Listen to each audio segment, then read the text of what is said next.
I hope I am audible. Uh,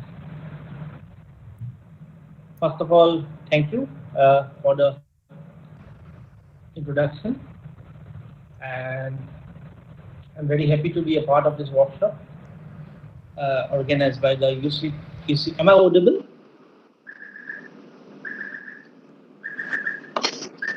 Okay. Yes, sir, you are Organized by audible. the UCT of Vinova uh, University, and the topic that I'm going to discuss today is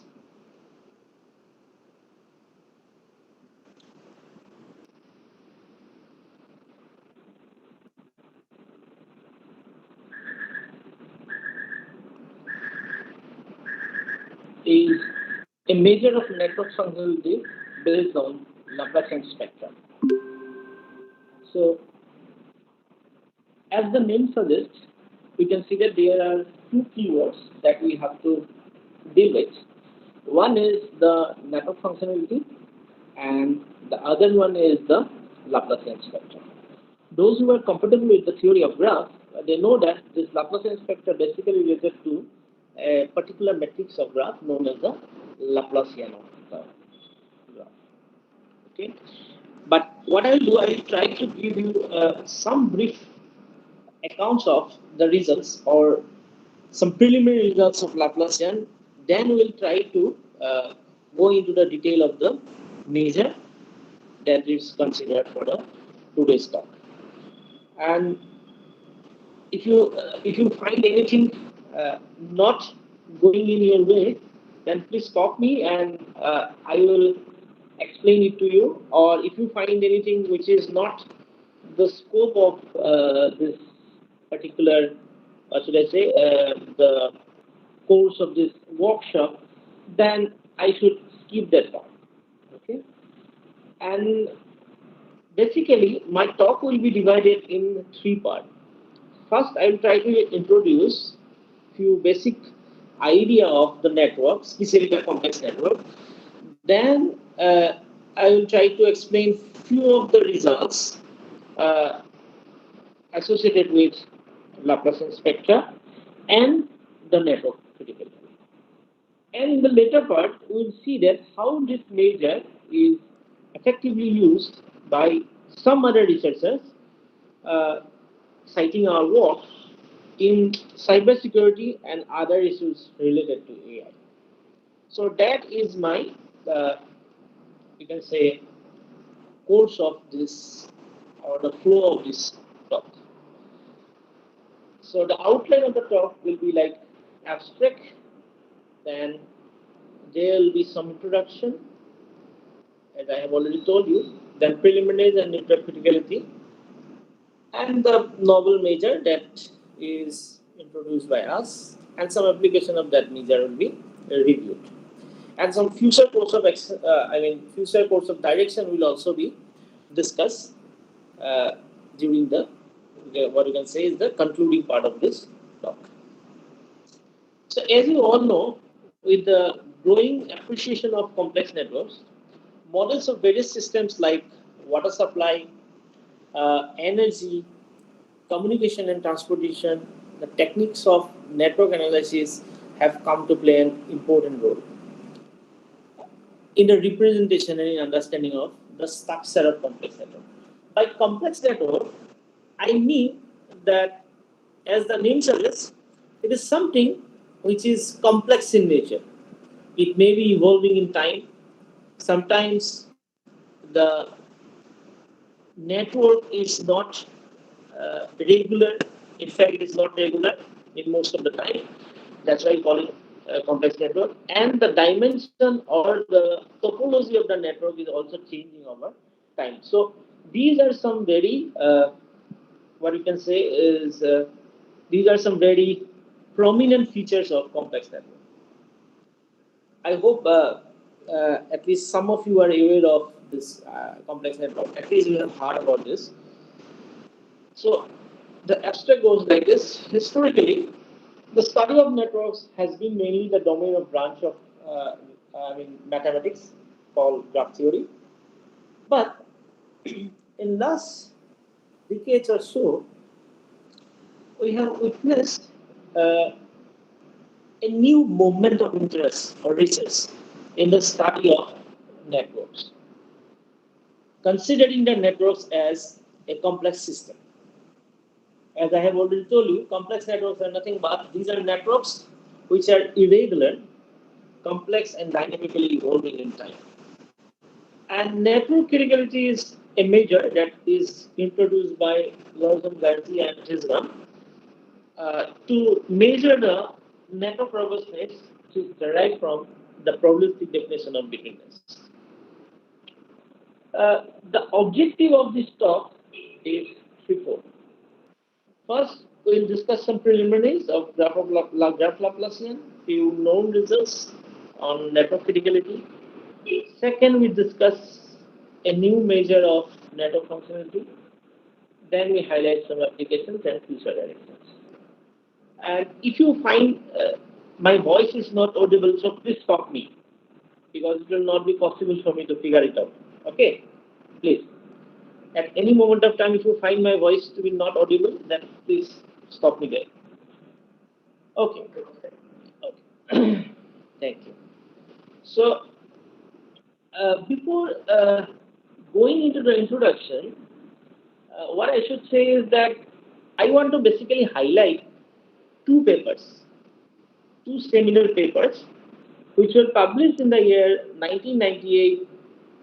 The first one that I am considering is the paper published by Wattstroges, and the second one, which is published in the year 1999 by Baravasi Albert. It should be Barabasi.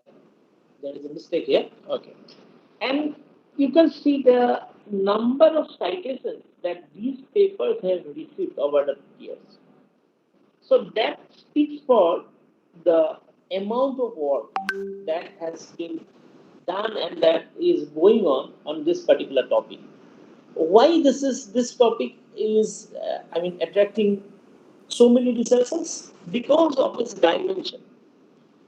We have found that the complex networks have been used. The theory of complex networks have been used almost everywhere in the various branches of science as well as social sciences. In fact, so the sociologists find it very interesting to analyze the social networks like Facebook, Twitter, and all. And I'm sure that many of you are aware of this fact, and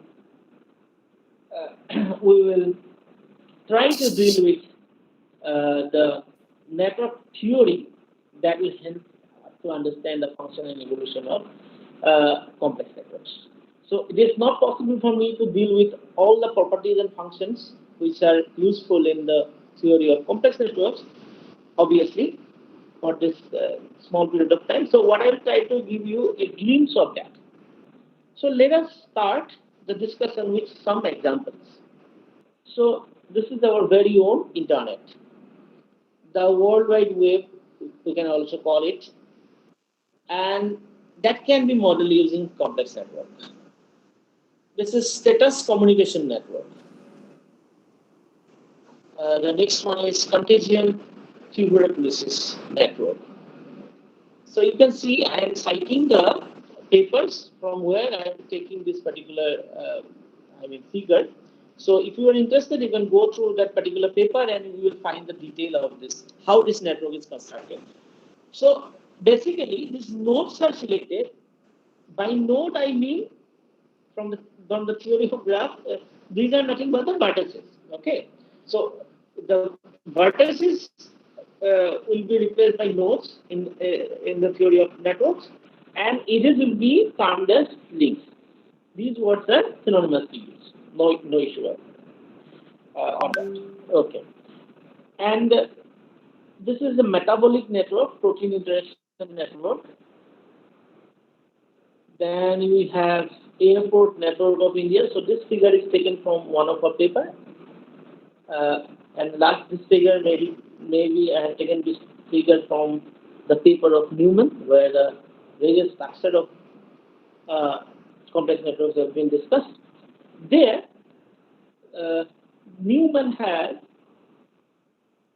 Newman has broadly divided the various complex networks into four categories. We would like to call it bits. B for biological network, I for information network, T for technological network, and S for social networks. So these are the broad four categories, based on which we can uh, divide or we can categorize the entire set of complex networks. Obviously, as the name suggests, in case of biological network, the nodes will be something like metabolites, proteins, links are chemical reaction, interactions. For an infrastructure network like this, uh, or railway network, or there the platforms, there the airports will be considered as the nodes, and there the connectivity or the say the number of flights per week, something like that, will be considered as the link. Similarly, for other networks, say social networks, all the users will be the nodes, and say friendship can be considered as a function of link, based on which you can define a link. So this is a very, what you can call it, a uh, very preliminary introduction to complex network. These are the four categories. And in case of complex network, what is found that there is always an issue with the attack. Whether we are considering a topological net, whether we are considering uh, a transportation network, or we are considering a biological network, or a social network, or an infrastructure network, with the some malpractices, some tampering, or some changes that may occur at different places and different parameters in those networks. And the robustness is the criteria, or you can call it the concept that will basically judge the network based on its reaction to those changes. So if I want to define it formally from the control theory point of view, robustness is the capacity of a network to keep itself in stable mode when changes take place in different parameters of the network due to uncertainty. And what are the kind of changes that we can expect in a network? So we can divide the kind of major changes into three parts. I mean, three categories. One is the changes in the network topology, where there may be some changes in the layout of the network, there may be some deletion of node, there may be some deletion of link, so on and so forth. And in the second one is the community of interest. So some new links may be developed, some earlier links may be removed. So that is basically the interaction or dynamical behavior of the community present in the network. Or I would like to call it active source destination pair. It's an interaction between source destination pairs. And the last one is the traffic demand. Sometimes the link may not be, rewired, but we have to increase the load in the network in that link. That is also a change. Okay, that kind of change also may occur because of the demand of the network. I think we can very much understand these three changes, and we can relate to our day-to-day life where these changes can occur in a network. So throughout our discussion, we call a network robust if its performance is not sensitive to changes. In these three categories, I mean topology, traffic, or community of interest.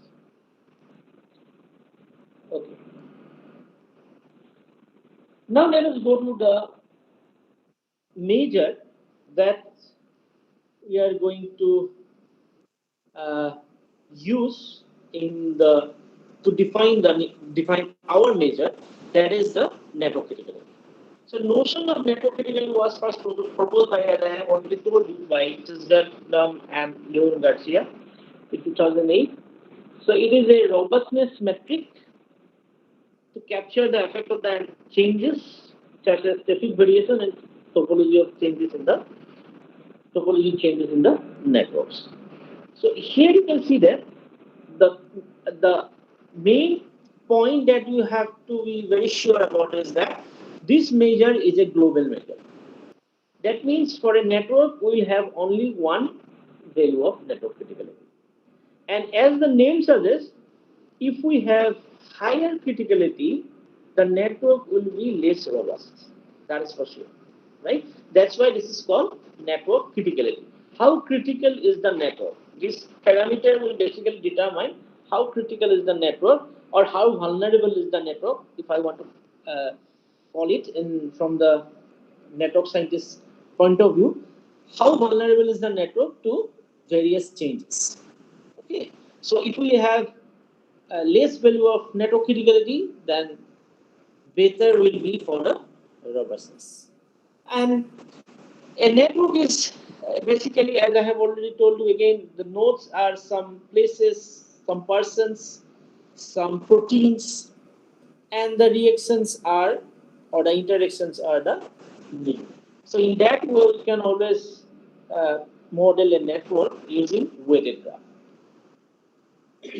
And network criticality is defined as the average random walk betweenness of a link normalized by equivalence. So I will discuss these technical terms in the later slides. But for the time being, just I want to mention that network criticality is basically the average of random walk betweenness. So it is something to do with the betweenness. So when we will introduce the term betweenness, then it will be clear for you. Okay. And they have found that, interestingly enough, this network criticality, this Allen et al. In 2011, is actually related with the Laplacian matrix. So, as a theoretical person, we are more interested in this kind of result. For application purpose, this parameter was defined, but theoretically it is found that this particular element, this parameter is actually equal to twice n plus L plus. So what is L plus? L plus is the Moore-Penrose inverse of the Laplacian matrix L. What is Moore-Penrose inverse? It's basically a generalized inverse. And many of you may know that the Laplacian matrix is singular. So it is not possible to find the inverse of that matrix. So we have to go to the some generalized form of the inverse. We will discuss this Moore-Penrose inverse. And it is to be mentioned that, as I have told you, this is basically a global measure, independent of link and node. It is decreasing and strictly convex function of link weight. So if uh, the weights increases, then this criticality will decrease. And for proof of these results, you can consult the paper of the same authors, Tisgadam and Leon Garcia, published in 2010. So this is a global measure decreasing with which link weights. Basically, that you should understand. Okay.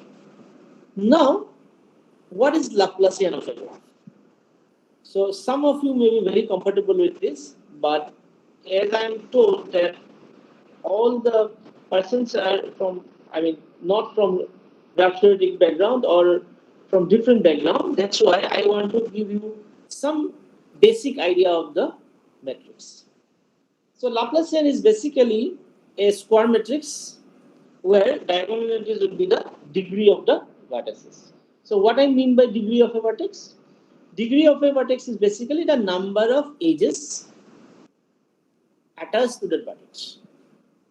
And if there is a connection at the ij place, there will be minus 1. If I vertex is connected with j, then the ij place of the matrix will be minus 1. And it is not difficult to see that this matrix is actually equal to B minus A, where A is our adjacency matrix. This is an example. This is a graph. You can see that in this graph we have four nodes or four vertices, and that's why it's a 4 cross 4 matrix. Adjacency matrix, we will consider only those connections. If there is a connection, we should put it 1, otherwise 0.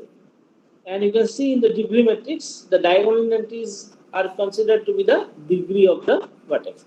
So for first vertex, the degree is 2. That's why in 1 1 position we have 2. The degree of second vertex is again 2. That's why we have 2 in the 2 2 position. And the degree of the third vertex is 3. That's why we have 3 in the 3 3 position. And so on and so forth. And if we go by the earlier definition of Laplacian, this will be something like this.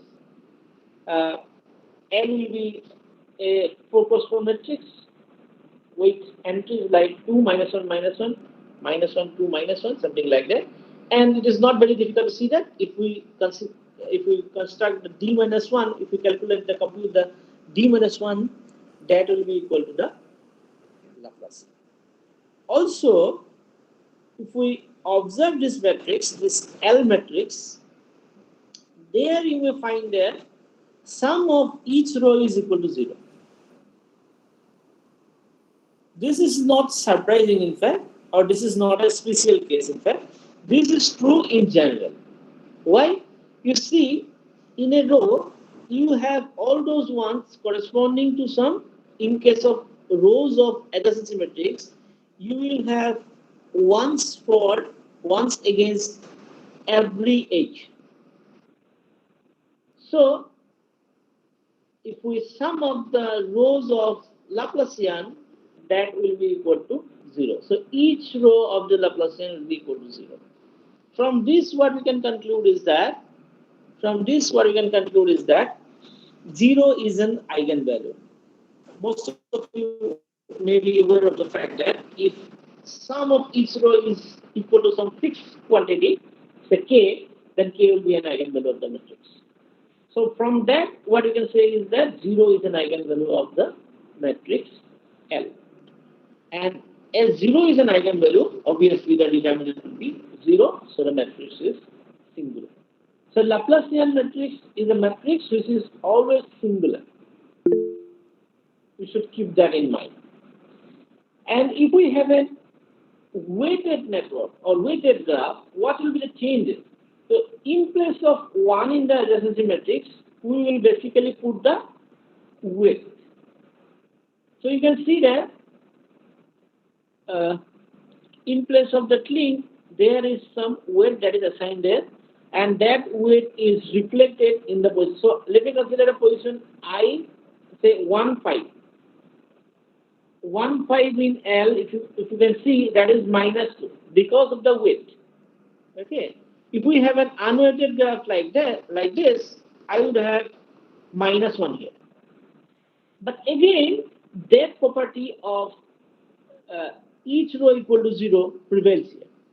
So from this, what we can say is that this matrix, whatever the matrix, maybe an undirected graph, maybe an unweighted graph, maybe a weighted graph, the sum of each row will be equal to 0.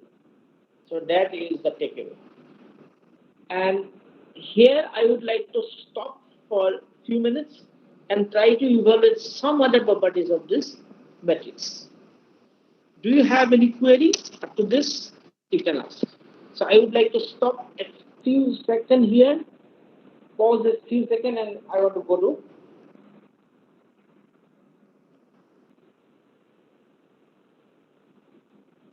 Laplacian to evaluate the properties. Am I audible? Is it all right? Okay. Uh,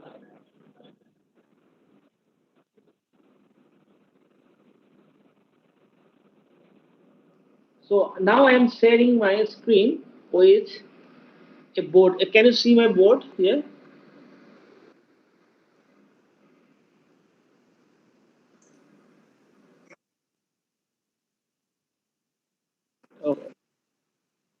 this. Wait a minute.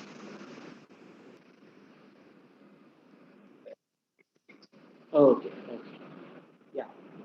So can you see my board now? Oh, okay. Thank you. So being a person of maths, we are more comfortable in the blackboard or whiteboard rather than the slides. Yeah. Uh, so basically, when I say Laplacian, say this is a graph. This is a graph. Say this is something like this: 1, 2, 3, 4, 5. So for this graph, the Laplacian will be a 5 cross 5 matrix. 5 cross 5 matrix, and in the diagonal position, will be like 1, 3, 2, 3, 1. And in the off diagonal position, as per the definition, we have to check the connections. So is there any connection between 1 and 2? Yes. So I should write it -1. Is there any connection between 1 and 3? No. So this is 0. Is there any connection between 1 and 4? No. It is 0. Is there any connection between 1 and 5? No. 0. For 2 again, I will repeat that. 2 and 1, there is a relation. So it is -1. 2 and 2, obviously it's a simple graph. There is no loop. And 2, 3 is basically -1. There is a relation. There is a connection. 2, 4, there is a connection. And for 2 and 5, there is no connection. Something like that. And let me fill up the other entries here. So this entry will be 3, 1. So this is 0. 3, 2 will be -1. 3, 4 will be -1, 0. 5, 1 will be 0. 5, 2 will be 0. 5, 3 will be 0. 5, 4 will be -1. So this is the sorry, the fourth row is missing. Fourth row will be like 0, -1, -1, -1. I hope I'm clear. Now you can see that sum of each row is 0.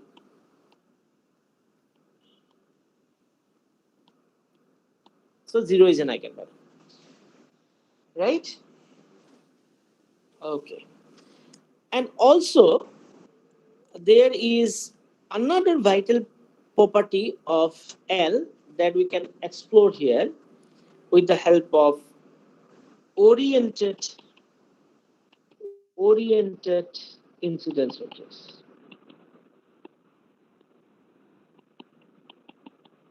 So what is an oriented incidence matrix? It's a matrix which is not square. It may not be square, where we will introduce the vertices here, v1, v2, vn, and in the column we will consider the links. So basically it's a n cross m matrix. Okay. And why I'm calling it oriented incidence? This is basically the oriented matrix, but there is a twist. What is that? If it's a directed graph, then the traditional definition of incidence matrix for directed graph will be considered.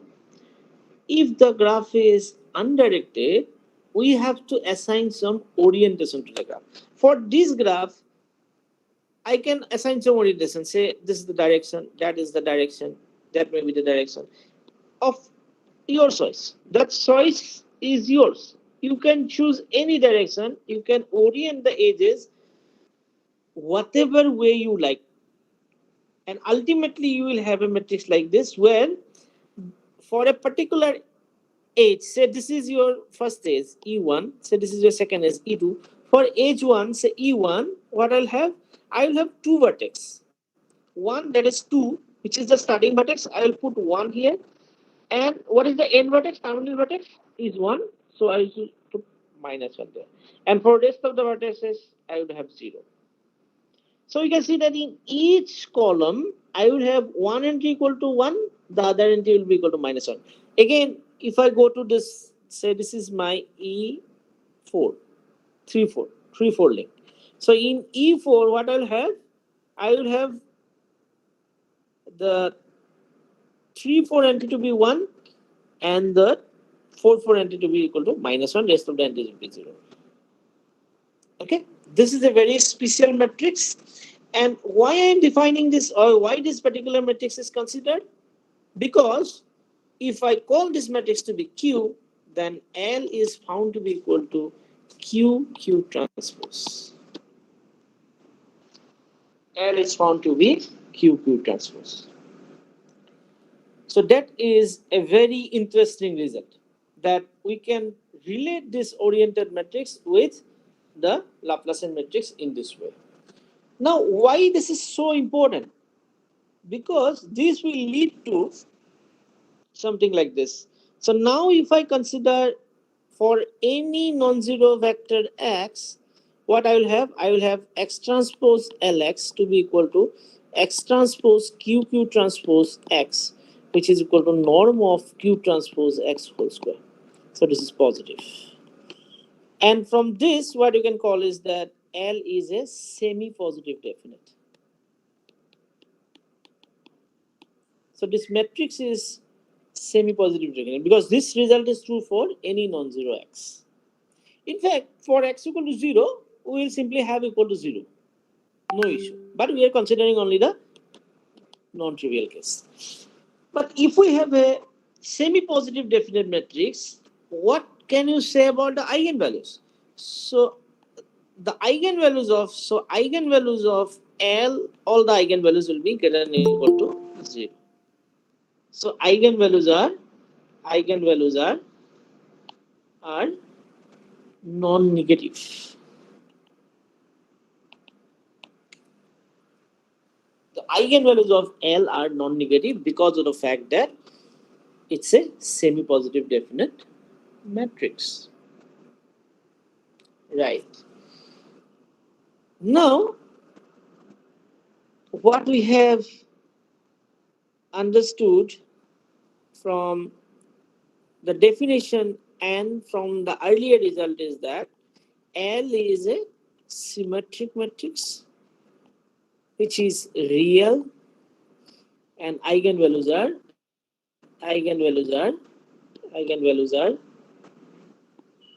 non-negative. This is first result. The second result is L is singular. So 0 is always an eigenvalue. 0 is always an eigenvalue.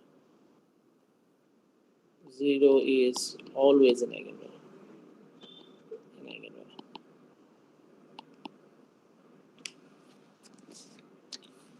Right?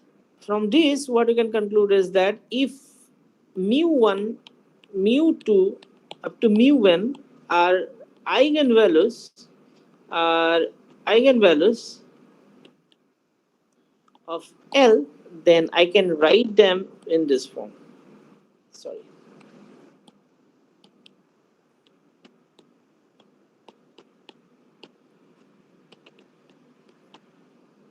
This is very interesting. I can write all the eigenvalues in this way. The smallest eigenvalue I know that it will be equal to 0. But the interesting one is the second eigenvalue. The least non-zero eigenvalue is very interesting. And this eigenvalue is called algebraic connectivity. Algebraic connectivity.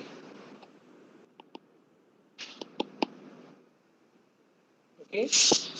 Why this is called algebraic connectivity? Because this will determine whether the graph is connected or not. So for a connected graph, what we'll have is that this mu2 will be non-zero. This mu2 will be non-zero for a connected graph. And the number of zeros, I mean, if mu1 is always 0, that's okay. But mu2 may be 0, may not be 0. If mu2 is 0, then what we can conclude is that Z has two components. So this is a disconnected network, disconnected graph with two components. If mu3 is also 0, then the number of components will increase to 3. Okay? So in this way, it is not very difficult to see that The multiplicity of 0, the multiplicity of this eigenvalue 0 is equal to number of components of the graph.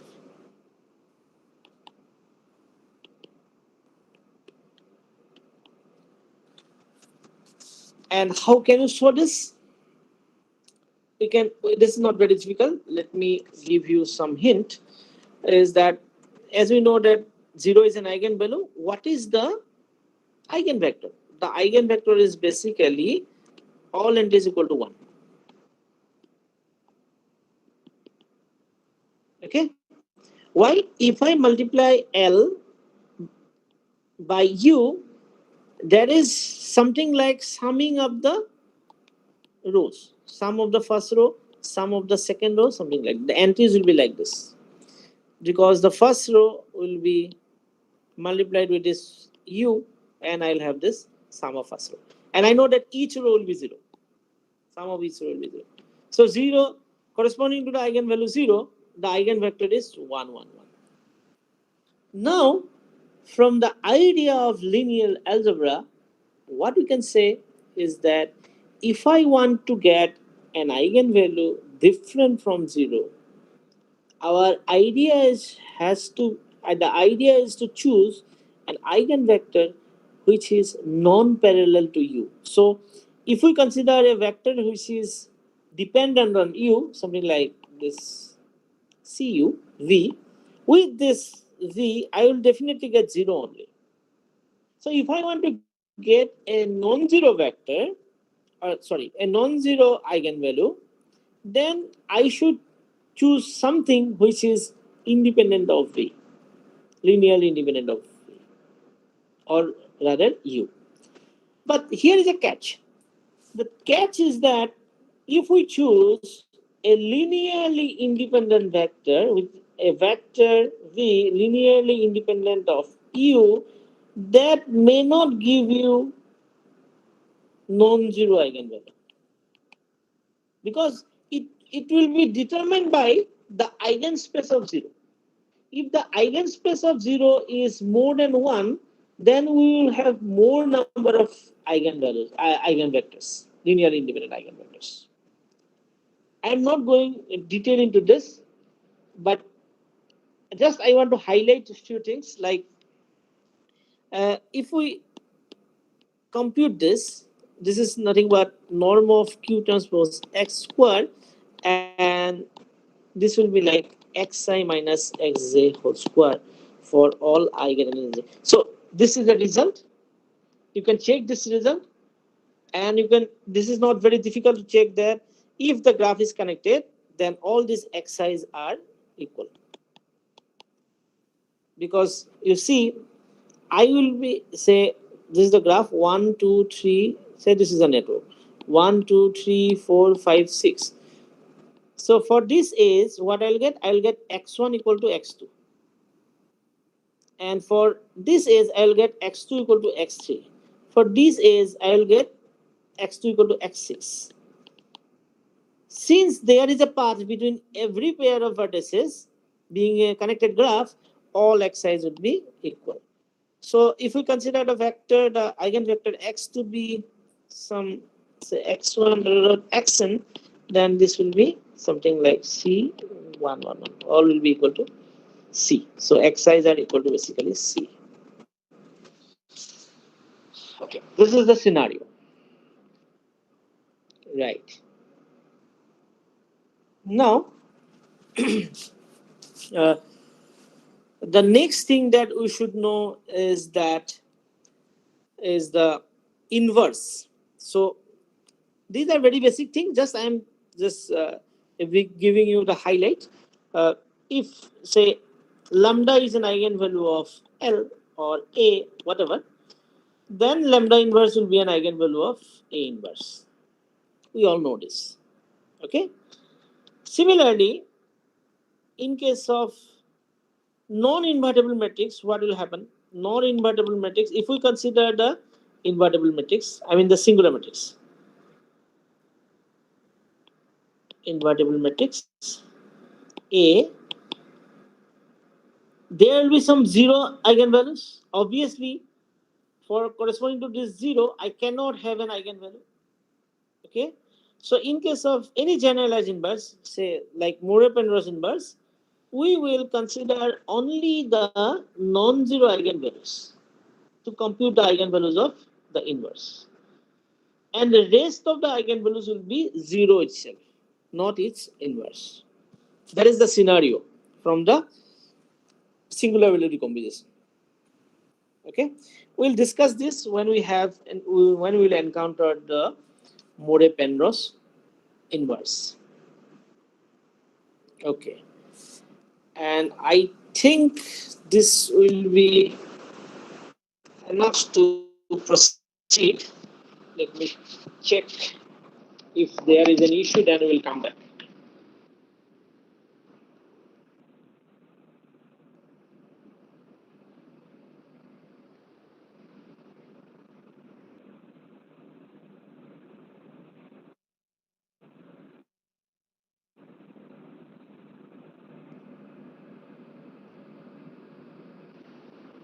Okay. Can you see my screen now?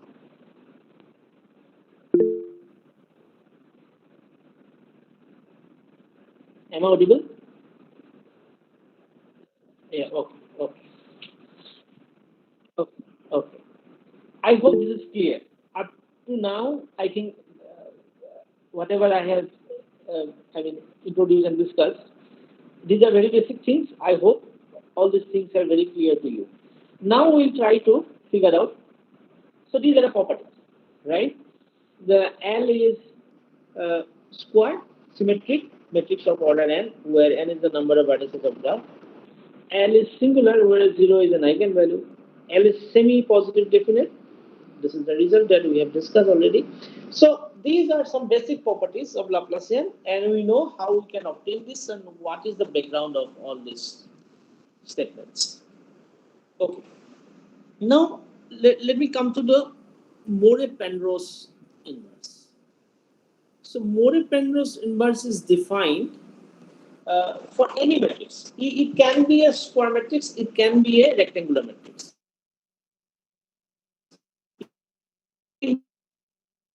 This is basically a very, purely algebraic calculation of the inverse.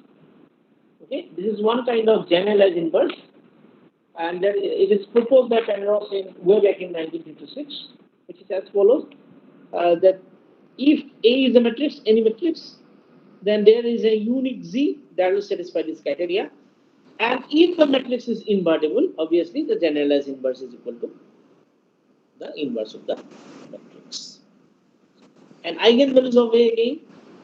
See here you can see that if we consider the singular value decomposition, or if we want to consider the diagonal entries, there you can see that we have 7 and 6. So for sigma plus, we will have 1 by 7 and 1 by 6. What about the zero entries? We leave it as it is. Okay, and that will be the scenario because of the singular value decomposition that we have in hand. Okay, so this is the singular value definition, that if we have an inverse, then you can see that any matrix, here we are considering a diagonal matrix. In the earlier slide, in this slide, we are considering a diagonal matrix.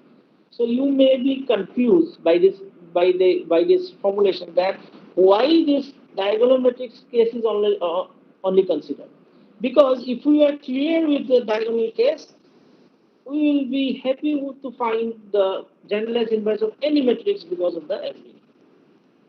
Here you can see that we have a matrix A whose SVD is P sigma Q transpose. Then the pseudo inverse, generalized inverse, Moore-Penrose inverse, whatever you like to call it, will be Q sigma plus P transpose. So you can see that the matrix P and Q will simply be interchanged. Of course, the transpose of this matrix will be considered to find the inverse. But the key player here is the diagonal matrix that is present in the middle. That is the sigma matrix.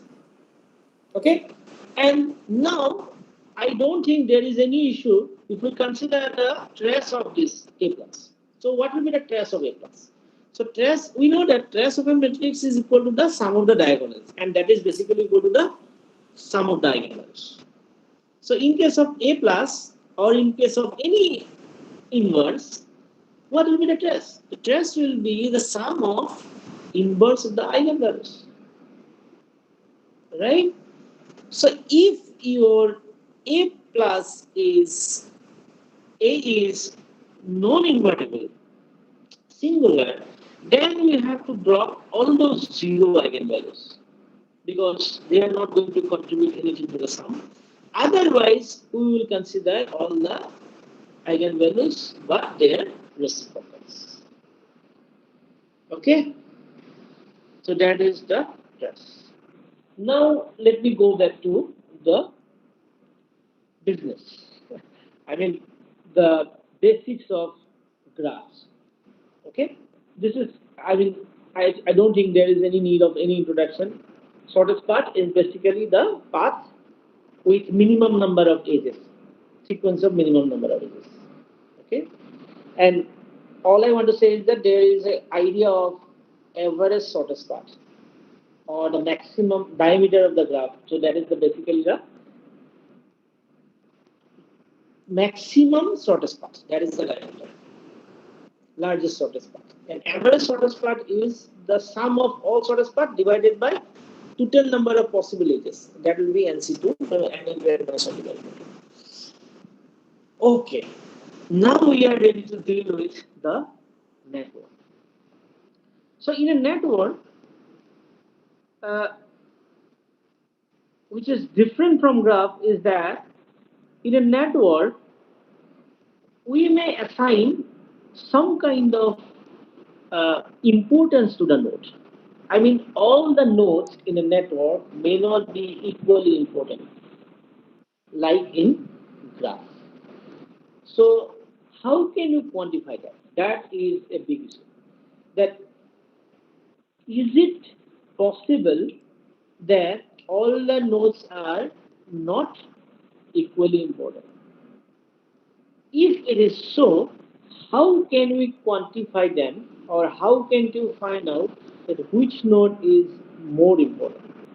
So the first measure, or we can say it's a very raw measure, it's a very primitive measure, that is the degree. So degree will basically evaluate that how many numbers of neighbors are connected to this particular node. That means how many direct connections that particular node is having in the network. But that is not always true. I can give you some examples because in some cases, some nodes may be connected to very few nodes, but those few nodes are very with very high degree of connectivity.